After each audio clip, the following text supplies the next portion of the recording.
You're listening to Chicago Stories, a podcast from City Hall featuring the stories of everyday Chicagoans and special guests, as told to Mayor Emanuel. This is Mayor Emanuel, Chicago Stories. We're here with world-famous but Chicago artist, Theaster Gates. That's right. Okay, I have done some research. Artist, community developer, educator, curator, potter, singer, actor, entrepreneur.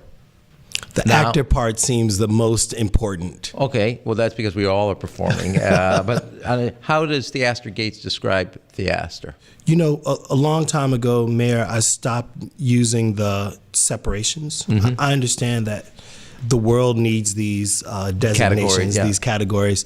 But in a way, I feel like I'm doing one thing, which is like using my interest in making and my creative gifts and the gifts that I've been given from on high to try to solve problems.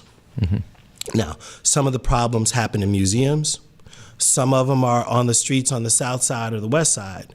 But I feel like I'm using the same brain and the same creative energy, whether I'm in the gallery or the museum or at my crib. So at 12, we joined a choir in church, and 14 somehow you won the election, which was only the Chicago way. I want to know how many. There was only 12 people in the choir, and you got 36 votes. Yeah. Okay. So how did you at 14 convince people to be head of the choir when you only been there? You had to be the youngest person, or were you not the youngest person? That's actually a great question. So let's say that. Thank God I have somebody doing some research around here. Let's say that I had been going to New Cedar Grove like all my life. But the choir was really, it was less about being the musical director or the director of the choir. It was more about that being one of the places early in my life where Black people were willing to give a young person a chance to be a leader. So the choir didn't really need me in front of them directing them. They knew the songs, they could direct themselves. But it gave me a chance to kind of, with this choir that would temporarily pay attention to me as a leader, I could ask them to sing more quieter or more loudly or repeat a verse. And that early call and response, that early opportunity to say, please do this, and a group of people say, okay, we will agree to do that. That was a really important moment. And so one choir song at a time, it was actually probably growing my esteem to believe that I could say something to the world and the world might respond on my behalf. Do you still go to church on a regular basis, or did it start to play a less significant? That's not different. That's different than, are you still a spiritual person? That's a different question. Do you still go to church in the sense of organized faith? Right. Sometimes I go to church. I also go to other places where it's spiritual. Spiritual power exists.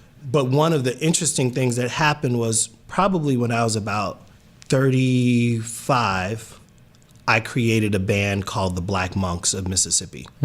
And part of the reason that I created the band was because there was a... You always want to be part of something called the Black Monks of Mississippi. Absolutely. It's a good name. Because it's a really good name. Yeah, you had the name, but now you needed something to go with it, right? But I think that there were the parts that I loved about the church was that there was this meditative practice that would lead to an ecstatic practice, an emotional practice, and that the ability to kickstart that emotion would then make you reconsider all of the hardship of the week before, and then reconsider all of the potential strength for the week to come. And so church, when people talk about going to church to get recharged, I feel like there's more in that than is said. You mean it's not unpacked? It's not fully unpacked. And I think that church for me was a chance to be with my community, be embraced even if it was a tough week, learn that my situations, the challenges that I had, that those weren't the things that actually made my personality, but that I was bigger than my situations. And, you know, as a 12-year-old, it was like to have some fun with the people who I loved. Did the whole family go? Yeah. Right. My dad, when we were young, my dad wasn't so into it. It's only as he's gotten older that he doesn't believe that all preachers are like crooked. But I think that when I was young... I'm so good that he's come around. He's come around. But what was cool was that when I was young, my mom was the deep believer. And my dad, he wasn't a skeptic. He was just like, well, I have to work because there's 9 of you and I have to take care of my kids. And so it was like I had practicality on one side and then spiritual practicality on the other side, which was like, when you lose your job and we still have the lights to pay, I'm going to pray. And I think it was like this combination, because like sometimes my dad was the father and sometimes the Lord was the father, You brought up another subject I want to touch, which is you're the youngest of 8 sisters. Do I have that right? Let's say I'm the youngest of 9 and I have 8 sisters, because that would make me the 8th sister. Okay, no. Okay. You have, okay. So, yes. Well, we can get into that too if you want yes, to. we can talk about that, that would brother. That would be news breaking. So, like, how did you survive? Well, 8 sisters. I don't know how it happens normally, but let's say that because that defines you as abnormal. Exactly. Right. I don't know any other family. We knew you were abnormal. How does this describe it? I mean, but let's say that sisters 1 through 5, they had my mom's full attention. Let's imagine. By the time my mom got to 6, you're on then your own. sister 1 was taking care of sister 6. By the time they got to me, I had nieces who could take care of me because they were older than me. And so there was a way in which the profession of parenting, my mom had gotten so good at it that she was just kind of like... She wrote It Takes a Village before the actually was authored. She made a village. My mom made a village. And I often joke that I bounced between my sister's hips, but they gave me a tremendous amount of freedom, but like they really gave me a lot of love. And so, like whatever I was into, whether it was roller skating or choir directing or my Huffy, Schwinn, whatever the bike of the moment was, my mom was there to really say, I'm all in. Like if we needed a new choir robe or, whatever my latest hairstyle was, like she was just in, and she was in with love. And then the raising was really like a series of, at key moments, my dad whipping my butt from time to time, maybe twice in my life. And that those key moments of parental intervention was enough to kind of keep me on the straight. Right. You'd felt it for like another 2 years. I felt it you felt for the real. sting. For another and 2 years. I felt the moments that it happened, I felt his disappointment. And in that moment, I could tell like, oh, my dad is saying he worked so hard for me to be successful. Why am I disappointing him? There's nothing as powerful as that, which is I'm busting my butt. I'm going to bust your butt to make sure you don't have to bust your butt the way I bust my butt.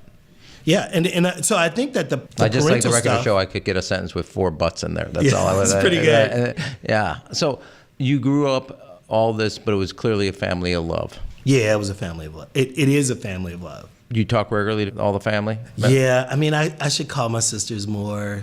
I'm sorry. Hey, you can talk El Marine, can I shout them out? El Marine, Glenda, Gertrude, Robbie, Burnett, Lynette, Carrie. I'm sorry that I don't call you more. Dad, I'm going to call you today. I want you to know I call my parents every day. Do you really? Yeah, my dad's 91, my mother's 84. It's 15 to 20 seconds because I can't handle more than that. Yeah. But I call him every day. My dad doesn't want more than that. Yeah. He's like, T, are you good? Yeah, I'm fine. like, good. He's like, hey, a plane crashed in Ethiopia. Bye. I'm like, I know, Dad. I'm good. I'm good. How old's your dad? 84. Right. I say he's 87, but Truthfinder just told me he was 84. I don't know. You can round up, you can round down. Yeah, he's 87. Well, who's going to argue at this point? Did you always see your art as part community building, or did that come in the process of making art? And would community building be a fair description, or you think I'm missing it by describing it that way? So, Ron, this is super important. I just like the record to show I started as mayor, and quickly within 4 questions I became Rom. Sir. No, I would like Rom. I prefer Right, okay, Rom. Ron. I mean, we know the truth of the situation. Don't worry about it. This question is a complicated one because I never had the intent of attempting to make change that others would try to measure. I was simply living where I lived and doing my thing. And I think this is what happens with artists, where it's like doing your thing. If you were to unpack that, doing your thing could be like, oh, my neighbor doesn't have a lawnmower, or I don't have a lawnmower and my neighbor has a lawnmower. Maybe I'll use their lawnmower and I'll mow both our grasses. right? And it was like those moments where there was no attempt at doing anything altruistic. There was no community development in the way that a conventional model, a CDC, a CDFI, I was not a conventional developer.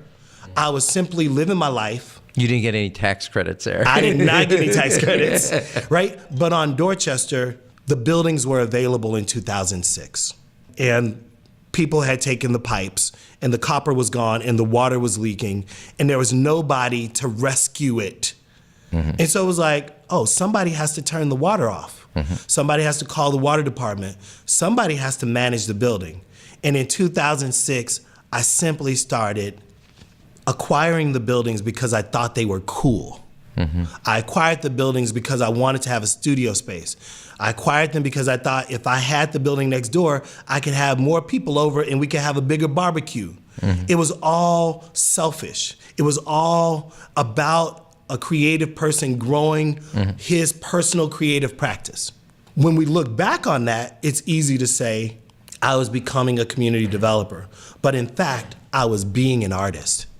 And the reason that feels so important is because if there was a way that traditional developers and the Department of Buildings and the Department of Planning in your office, the more they understand that artists might be future great developers, and they may have the capacity to do super interesting things that conventional development may not be able to do.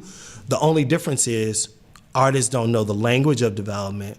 We don't know all the tools of development. We don't know who the allies are. And so I think that now we've gotten to a point where we're accidental developers.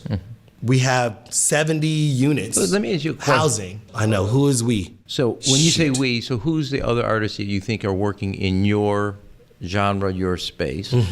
Is there a moment in your process that was a aha moment or the light bulb went off and said, I can make money at this and I know what I'm doing. This is art. I actually, when you said I was doing development and then I was just being an artist doing development. So was there an aha moment that went off for you? And was there some material that you were working with that influenced that moment? So there was an aha moment. Okay. What is it? I was asked to do a TED Talk some years ago. And as a result of needing to do this talk, I had to find a way to communicate to a national audience the things that had been happening that I hadn't fully accounted for. So it's like, well, yeah, I'm an artist, but I'm also, you know, we're now 40 units in by 2013, 2014. I guess that's not conventional. How do I tell the world about this phenomenon happening on the South Side? So let's say that the need to try to communicate this to a national audience made me reconsider, what have I been doing all these years? And the truth outside of my studio is that people would look at it and say, oh, you're an artist and a developer, or you're an artist and a placemaker or something. And so I tried to give myself an empowering language around that, which was if an artist is equipped with knowing the rules of how a city works, an artist could potentially advance the beauty and the power and the equity within a city. And I was accidentally doing that. It's like, oh, who do you want to live in the neighborhood? Well, I want the people who've been living in the neighborhood to live in the neighborhood. Well, who else could live in the neighborhood? Other creative people, right? And it was like it had built into it, and the thing that was built in wasn't I could get a higher rent if I make this space more beautiful. It was like I could attract other artists, and people who already live here might want to stay here. So you could create the creative space and energy. Absolutely. And so when you say us working, who else do you think is in? And I know you're singular as Theaster Gates, as your mother would say. You're unique, but you must think there's other artists, or you may not, that are working kind of this vein. Yeah. Okay, so a few things are interesting. If we think about Donald Judd's Marfa in Marfa, Texas, a dude moves to a town, buys some army barracks, puts his friend's art in it, develops a residency, and does art and takes over the town in a way. I think about Donald Judd. A good friend of mine, a brother named Rick Lowe, started a thing called Project Row Houses in Houston, Texas. Took some row houses that had been slave shacks, restored them, and invited artists to live and work in them. There's 21 row houses. Amazing. Did great work. the Menil Foundation in Houston, Texas, where the Menil family, oil barons who love the arts, acquired buildings in a neighborhood, built a small museum, and then made those neighboring houses available for scholars. Was that the similar vision when we worked together on the Dorchester? Yeah, in a way, when we think about Dorchester Art and Housing Collaborative, I was trying to create an affordable, a mixed income community where creatives could choose to live there, people who identify as artists. And it was like in thirds, a third low income, a third mixed income, and then a third like market rate, or a third affordable housing and a third market rate. And finding these creative families who were already living in the neighborhood, all Black, but like we're maybe living in affordable housing or low income housing that didn't have an artist bend, and folk are just super happy to be there. So it's 100% occupied. We have really good managers, and it was like we were starting to rebuild a community, like those granny flats they call them on 70th. They used to be really dangerous places, and now like violence doesn't happen. It's really cool. When I try to describe you and tell me and be honest that I'm missing it, even though I've been to now 7 of your shows. There you go.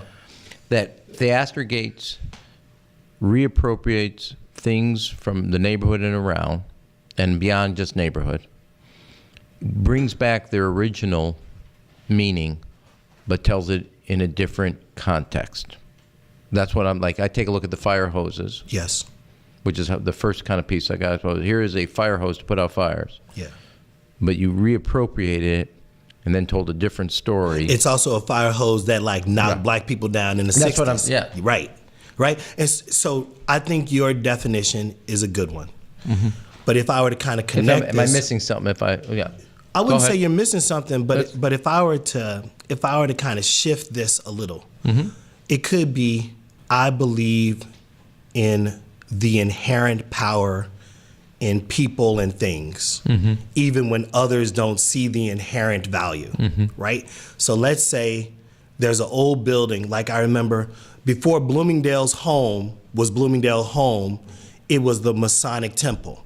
The Masonic Temple had these huge wooden beams that they had to get rid of because Asif said that they needed to be metal structures in order to kind of meet fire code. So these beams came out of the Masonic Temple. Amazing raw material that could never be made again because the beams are too big. And I remember thinking, there's another life in these beams besides going to the dump, or being... So that's the reappropriation. That's the reappropriation. But I also think a little bit like Japanese animism, like there's power. Not only that the beams could be reappropriated, but the beams have power in them. And I think the difference there is that then it's not like, oh, this beam could be a table. It's like first, this wood has power in it. And then power in the spiritual sense. Yeah, power, like there's something living in the material, right? And so in that sense, like that's how I felt about the bank building. The one on Stony Island. Yes. I don't know what the Arts Bank's economic potential is, but I know that the bank still has power in it. There's still good kami, good energy, and it just requires someone who's willing to wake up the power, remove all of the weight of the stuff so that the power becomes evident to others, right? So then while some people in a conventional business situation would say, there's no foot traffic on Stony Island, I don't see how you're gonna make money.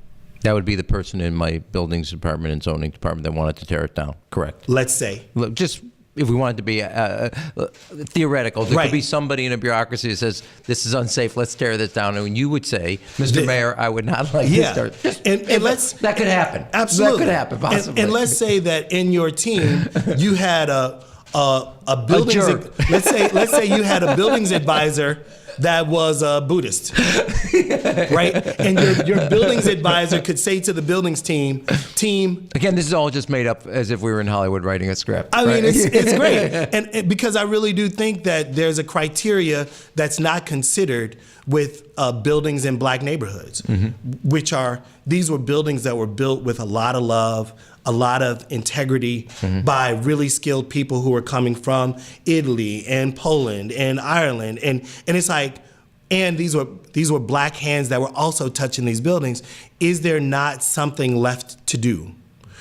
The challenge is often, and I think about the Uptown with this, the challenge is often there's no one who spent enough time considering the spiritual life that continues to dwell in a place.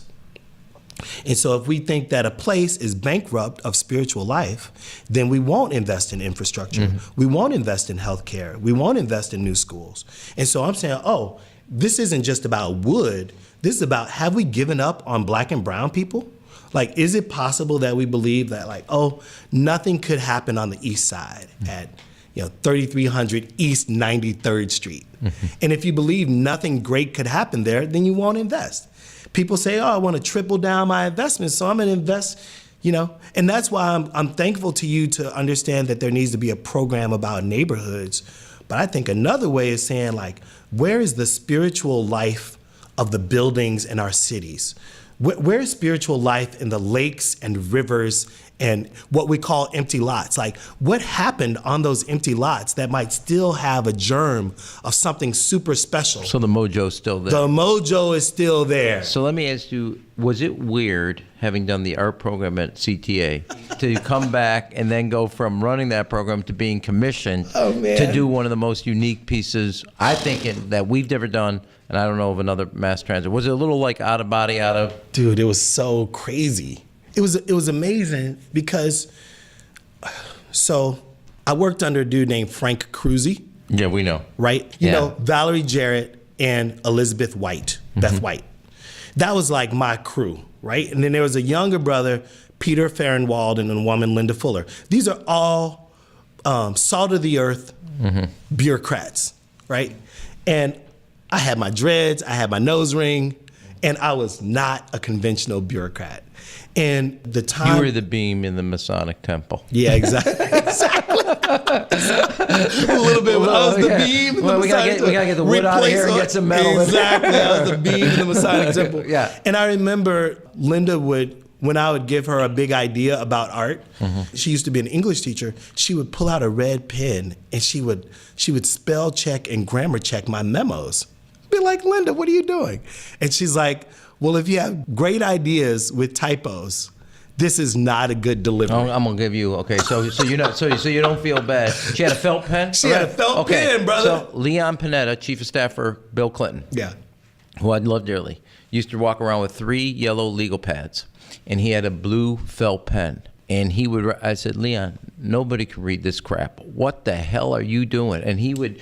And it was not just on your map, but it was in felt pen, and the E's don't have an E. Yeah, just like E looks like an I. Yeah. And you couldn't read. So you'd go to Sylvia, his wife. So what did Leon say here? Because I know he wants something done. Don't get yourself a pen. No, don't write memos in felt pen. It was super interesting. Yeah. And so those years, I felt like I learned at CTA. I learned how deals were made. I learned how projects were structured. I learned how to read a budget. I learned how to read blueprints. I learned what community process was. And so many artists who ask me about my come up, they don't know that those 7 years of being a bureaucrat were actually the things that made me... We call it a public servant. But pardon me. Yeah, I'm sorry. Those servant. years of being a public servant, those were the years where I feel like my practice was scaling. Like, say, this was before I would have called myself an artist. But it was like I was getting the tools necessary to be better, bigger. So was it cool, like saying, okay, we now want you to actually do it at 95th, not just any station? Yeah. The crown jewel of the South Side. It was really sweet. And to also be able to argue that a radio station was a work of art felt very special, because I felt like if we're really going to listen to the desires of people, and I felt like I was really listening in those community meetings, like, people really wanted the art to deliver something that was bigger than transportation. Like they wanted to get from point A to point B, but they wanted to do that in style. They wanted to do that with comfort, with dignity. And I just thought, what can I do that would activate this space in a way that was different. And I feel like what you got then was both parts of my practice, which was an object and a platform. The civil tapestries are the object. America, it's a very red tapestry at this moment, you know? Mm-hmm. And then very the platform, red. You know, very red. Mm-hmm. And then the platform was a radio station, which meant new information could accrue every day, every week. And I felt like that was a real homecoming for the intention and the ambition of the practice, which is make objects, because objects are cool, people can identify with them, they can understand a whole lot without a lot of words being said, mm-hmm. and then a platform where I could say, so Ram, how does it feel to be in the last 20 days of your mayoral life? And that we could have that conversation on a microphone, and that it's not just you asking me questions, but it's like a moment where we become citizens together. Mm-hmm. Ram, how you doing, man, in this moment? Hey, it's my show. I'll ask the questions, man, okay? I wasn't ready for that. Theaster Gates, Kerry James Marshall, Nick Cave, Common, Chance, Kanye West. I don't know of another city, and just take the visual artists. That is, on the national and international scene, out of one city, 3 dominant African-American artists, 3 dominant artists, and 3 dominant artists not just in the city, nationally, but internationally. Why? And what's your take on that, why that is? And do you agree with that? Yeah. Chicago has... And I may have missed some people, like Hebrew, I could put Hebrew you. On there, so take those 4. Chicago is a slow simmer city. It's like, because it's a more affordable mm-hmm. city, because there's amazing spaces where artists could do really cool things, and it's a hotbed of political and social contestation. There's just I can agree with the hotbed part. Right? Yeah. That I think that if an artist doesn't leave, if an artist chooses to stay longer, there's a way in which you just get to develop a deeper and deeper practice. And I would say that not just for the visual arts scene, but for the music and theater scenes, mm-hmm. right? And then, you know, I spend a lot of time thinking about why do people leave? And I think sometimes there's not a lot of opportunities when you're at the top. Mm-hmm. You know, like once you've had a show at this museum or that museum, that's kind of, you run the gamut. Mm-hmm. But I think that in terms of a place where artistic production could happen, you know, I bought my building on the South Side for really cheap. I got 30,000 square feet. I could never do that in New York. I could never do that in LA. And when, in that moment where I had to decide, do I stay here and grow and mature my practice in big space, or do I go to another city where I might have mm-hmm. more access to more galleries or whatever, but I would definitely be confined? I chose a bigger Martha Graham breath. Absolutely, right? Because it meant ultimately there were parts of my practice that I just thought, even if I don't want to monetize things, mm-hmm. I don't have the burden of rent that's keeping me, you know, the market wasn't constantly making me make these things, so that I could just mature things without the burden of thinking I have to sell something in order to pay the $20,000 rent on my 15,000 square feet. So I think one of the assets that Chicago still has is space. Mm-hmm. And I think that there's this amazing community of collectors, curators, collaborators, believers who believe in the arts. And it's like, you know, I can just remember like being at Larry and Marilyn Fields' house, being at Jack and Sandy Guthman's house, being at Marty and Anita's house, and like these people who were like, oh man, tell us more about your practice. You know, and it was like, it wasn't all transactional. There was also a lot of love. And so I think, yeah, it's the people of the city that's helped me want to stay. When you go around, do you say you're from Chicago? Yeah. I'm from the south side of Chicago. Oh, man, I sing it. I'm not a South Sider. Mm-hmm, okay, I got it. But you work on the south side. So do you see yourself as a South Sider or West Sider? I tell people I'm from the West Side. I work on the South side. But all those things don't matter. Let me just say, as we would say, since my grandparents and my mother grew up in North Lawndale, it's the West Side, not the West Side. The West Side. The West Side, okay? You know, but at this point, I really feel like I live in black space. Like, I spent a couple weeks on the Gold Coast. I thought, you know, let me throw some money, see how this feels. Man, I got on an elevator and I knew that I was not in my neighborhood. Folk made it real evident. Like, let me say this: it was the elevator part that tells you that. It was the elevator. I was like, you know what? I think I'm going back to the South Side. Give me 3 young artists that you say you keep your eye on these 3 folks. It could be 4, it could be 2. Yeah. You're going to hear more about in the next 5 years. They're the people. They're the Theaster Gates of tomorrow. I would say so. Or who are you mentoring today that's calling you regularly that you say because you think he or she has something, yeah, and you can see it raw today, but they're in their CTA right on. We would say public service period, or you would call it bureaucratic days. But really, I'm serious about this. Yeah. Who are the 3 people you say, these people are comers, they got something to say, you're going to hear more about them, you're going to read more about them as time comes on? Yeah, no, there's a whole crew. Okay. They're really they're nipping at my heels and they're overtaking me pretty quickly. But we can put some people on them if you want. yeah, like, can you get them off my back? But, there's a brother who works with me. His name's Devin Mays.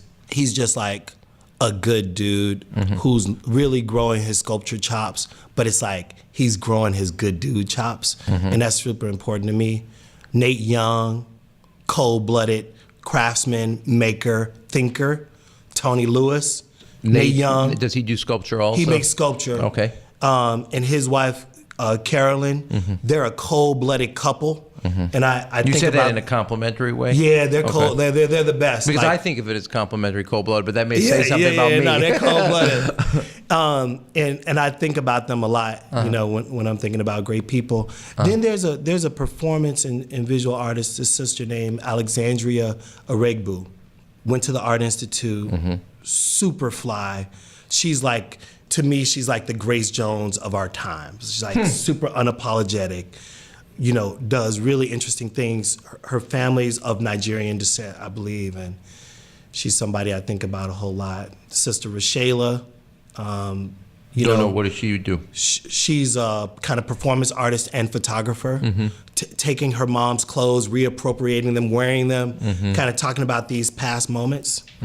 DJ Ayana Contreras, super fly, you know what I mean? Who's like learning how to tell these histories of music from places of empowerment and talking about how bands were formed. And she's just like a walking encyclopedia of the Black musical experience.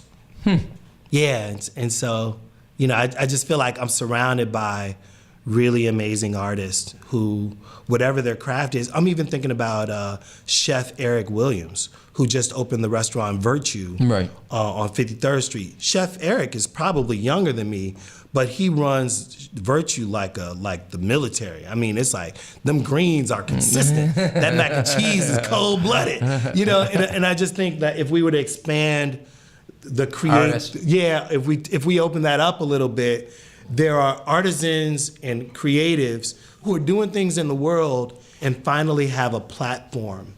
And I think that if there's anything I wish I could do more is take some of these young creatives and give them a better platform. You work in stone, wood, metal, a lot of different. What's the one material that's been the hardest for you to kind of, not a particular piece, but the hardest material for you to kind of get comfortable working with? Yeah. So I don't want to get all crazy, Ron, but as opposed to the last 45 minutes. Okay, thanks. I would like that. If I were to say the material that's caused me the most angst, consternation, would be learning how to work better with people. That clay, I can handle it. Wood, interesting. I almost cut my finger off. But I'm not afraid of it. I've done that, man. I can show you how to do that. Okay, got that. But really, but there's a way in which so much of the work I do depends on my capacity to be level with people, and sometimes the people part can be really tough. And so I feel like the better I get at humility, which is not something that comes very easy, and totally overvalued. No. Of course, my brother from another mother. Amy always said, we have a fourth child, we're going to call it patience. So every day you have to say that word. I say patience, it's a waste of time. And so I feel like the thing that Mallory and Treg and my team is teaching me is that like sometimes better to take a longer route and care. I can't say I really know you, but I think I know you. Been around.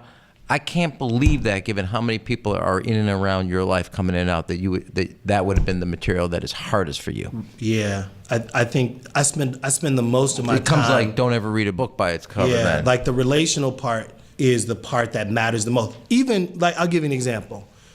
The Arts Bank to me might be my most significant material achievement. But if I have two neighbors who feel like they can't have parking spaces, and that when we bring 200 people to the bank. Hey, Theaster, don't ever run for mayor, okay? That's the one thing I'm taking off your list. You know what I'm saying? I promise I won't, right? But like those moments where in the effort to do good for many, you end up kind of in a situation where you're challenged. You know what I'm saying? Really? I mean, I'm just talking. We talking mic to mic. I'm with you. Okay, we got a wrapper on. I can tell everybody stay. I got it. Okay, ready? Yes. Cubs or Sox? Socks. Thick or thin pizza? Thin these days. Okay, yeah. 16-inch, 12-inch softball? 16-inch. Sears or Hancock? Sears. Lake or river? River. You got 4 out of 5. You can keep your residency. You can vote twice next election. Folks, we got Theaster Gates here on Chicago Stories. Thank you so much, Mayor. Thanks for making the time. Right on, brother. Thank you. All right. You've been listening to Chicago Stories with Mayor Emanuel. You can subscribe and leave a review on Apple Podcasts and tweet your guest ideas using #ShyStories. Thanks for listening.